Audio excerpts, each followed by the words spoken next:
పురంధేశ్వరి మీడియాతో మాట్లాడుతున్నారు. ఇప్పుడు లైవ్ చూద్దాం. మౌలిక సదుపాయాలు అనేవి చాలా చాలా అవసరం. మౌలిక సదుపాయాలంటే రోడ్లు కావచ్చు, అదేవిధంగా ఎయిర్పోర్ట్లు కావచ్చు, పోర్ట్లు కావచ్చు, రైల్ కనెక్టివిటీ కావచ్చు, ఫ్లైట్ కనెక్షన్స్ కావచ్చు, ఇవన్నీ కూడా ఈ మౌలిక, అదేవిధంగా విద్యుత్తు, ఇవన్నీ కూడా మౌలిక సదుపాయాల్లో అంతర్భాగం. కనుక ఆ రకంగా కనుక మనం చూసుకున్నట్లయితే ఈ 100 రోజుల్లో కూడా 3 లక్షల కోట్ల రూపాయలు ఈ మౌలిక సదుపాయాల కోసం కేంద్ర ప్రభుత్వం కేటాయించడం జరిగింది. దానిలో భాగంగా ప్రధానమంత్రి గ్రామ్ సడక్ యోజన అటల్ బిహారీ వాజ్పేయి గారు ప్రారంభించారు. దేశంలో ఉన్నటువంటి గ్రామాలన్నింటినీ కూడా అనుసంధించాలి.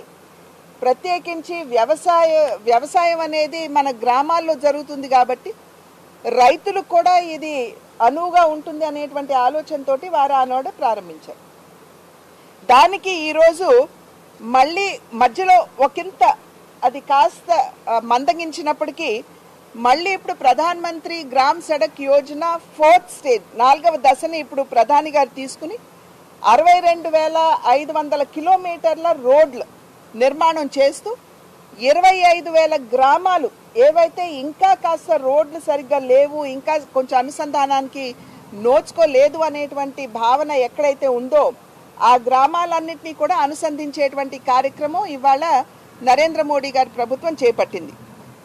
అదేవిధంగా 50,600 కోట్ల రూపాయలని కేటాయించి నేషనల్ హైవేస్ కూడా, మధ్యలో నేషనల్ హైవేస్ చాలా ఎక్కువగా నిర్మాణం జరుగుతుంది. ఇంతకుముందు 2014వ సంవత్సరానికి ముందు కనుక మీరు చూసినట్లయితే రోజుకి 13 కిలోమీటర్ల రోడ్ల నిర్మాణం జరిగేది.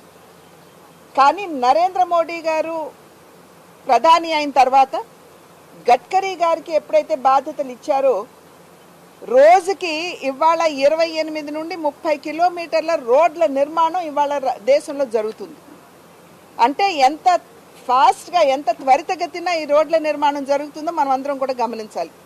ఇంతకుముందు విజయవాడ నుండి రాజమండ్రి రావాలంటే దగ్గర 4-5 గంటలు పట్టేది. కానీ ఇవాళ 2 గంటల్లో మనం ఇక్కడికి చేరుకోగలుగుతున్నాం.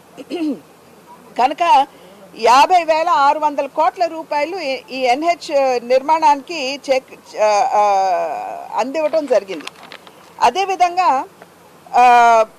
రైల్వేస్ కనుక చూసుకున్నట్లయితే 8 కొత్త రైల్వే లైన్ ప్రాజెక్టులు దానికి మంజూరు చేయటం జరిగింది. దీని మాధ్యమంగా ఏమిటంటే కేవలం ఇది రైల్ రోడ్ నిర్మాణం మాత్రమే కాదండి, ఉపాధి హామీ కింద 4,42,00,000 మ్యాన్ డేస్ ఇవాళ మనం దీని మాధ్యమంగా అక్కడ ఉన్నటువంటి ఈ ప్రజలకి మనం అందించేటువంటి ఒక సౌకర్యంగా కూడా మనం గుర్తించాలి. అదేవిధంగా మన దేశం వ్యవసాయ ప్రధాన దేశం, వ్యవసాయ ప్రధాన దేశం మాత్రమే కాకుండా వ్యవసాయ ఆధారిత దేశం కూడా. నేటికి సైతం మన దేశంలో 60% మంది వ్యవసాయం మీద ఆధారపడి జీవనం గడుపుతున్నారు. కనుక రైతులకి సంక్షేమాన్ని అందించగలిగితే అన్నదాతలుగా ఉన్నటువంటి రైతులు మరింత మెరుగ్గా వ్యవసాయం చేస్తూ మనకు కావలసినటువంటి ఆహార భద్రత మనకే కాదు విశ్వవ్యాప్తంగా కూడా కల్పించేటువంటి అవకాశం ఉంటుంది అనేటువంటి విషయాన్ని మనం ఇక్కడ గమనించాలి. ఇంతకుముందు వ్యవసాయానికి అయ్యేటువంటి పెట్టుబడి రైతులు పెట్టుకోలేనటువంటి సందర్భంలో ఎందరో ఆత్మహత్యలు చేసుకునేవారు.